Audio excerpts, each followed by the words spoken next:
हमारे साथ इस वक्त सहयोगी करिश्मा जुड़ी हुई हैं, जो लगातार पॉलिटिकल रिएक्शंस ले रही थी, क्योंकि एक बार फिर से राज्य में सरना धर्म कोड, ओबीसी आरक्षण को लेकर मुद्दे उठ रहे हैं और ये मामला फिर से उठता हुआ नजर आ रहा है। मुख्यमंत्री हेमंत सोरेन ने भी कहा था कि ये इसलिए हम लोगों ने लाया था, राज्य में लागू करना चाहा था कि इससे राज्यवासियों को फायदा हो, लेकिन ऐसा होता हुआ नजर नहीं आया और इससे केंद्र पर आरोप उन्होंने सीधे सीधे लगाया था। कहीं ना कहीं केंद्र या बीजेपी नहीं चाह रही कि ये सब राज्य में लागू हो।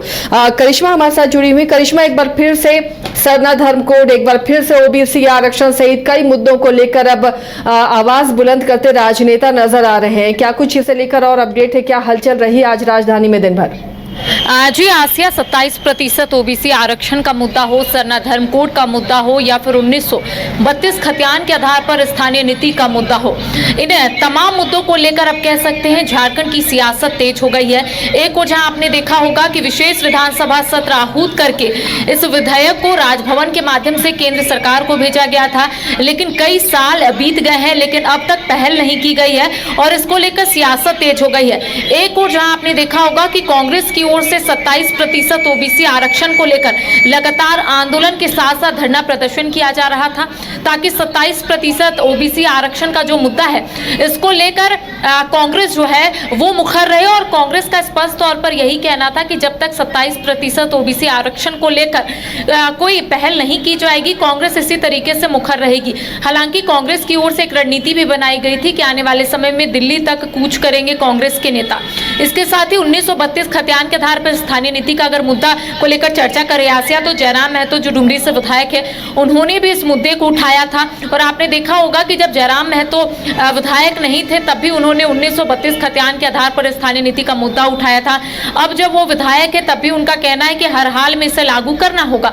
तो देखिए, इसको लेकर अब सियासत तेज हो गई है। अब इसके साथ अगर सरना धर्म कोड की बात करेंगे आसिया, तो जब इस विधेयक को राजभवन के माध्यम से केंद्र सरकार को भेजा गया था तो पूरे राज्य में ढोल नगाड़े की थाप से तमाम जो लोग हैं वो नाचते गाते हुए नजर आ रहे थे और उनका कहना था कि उन्हें अब हक और अधिकार मिलेगा। लेकिन अब तक इस विधेयक को लेकर कोई पहल नहीं की गई है। लिहाजा हाल ही के दिनों में जब विधायक दल की बैठक रखी गई थी सत्ता पक्ष की ओर से, यानी कि जब विधानसभा सत्र आहूत होने से ठीक एक दिन पहले जब सत्ता पक्ष के विधायकों की बैठक मुख्यमंत्री हेमंत सोरेन की अध्यक्षता में हुई थी, तब मुख्यमंत्री हेमंत सोरेन से सवाल पूछे गए थे।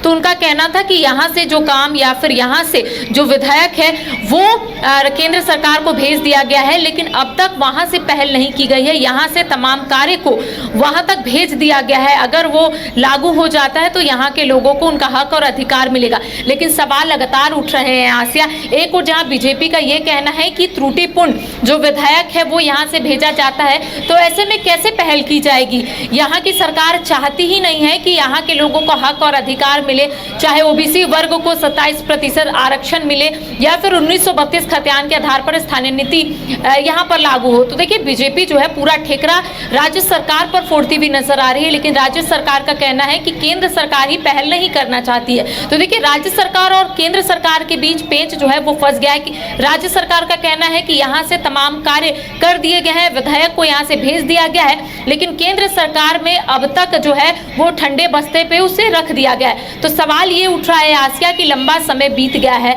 यहाँ के लोगों को भी उम्मीद है, आस है कि जो विधेयक को यहाँ से भेजा गया है शायद उसमें पहल की जाएगी और यहाँ के लोगों को हक और अधिकार मिलेगा।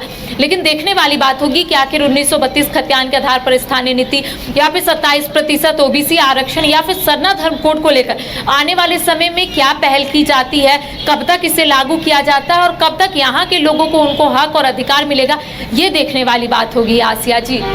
चलिए, शुक्रिया करिश्मा इस तमाम जानकारी के लिए। तो फिलहाल एक बार फिर से सरना धर्म कोड का मुद्दा अब गरमाता हुआ नजर आएगा, इसे लेकर अब पार्टियां मुखर हो रही हैं। साथ ही ओबीसी आरक्षण का मुद्दा भी गरमाएगा। 27% आरक्षण ओबीसी के लिए मांगा जा रहा है और इसे लेकर भी अब पार्टियां मुखर हो रही हैं।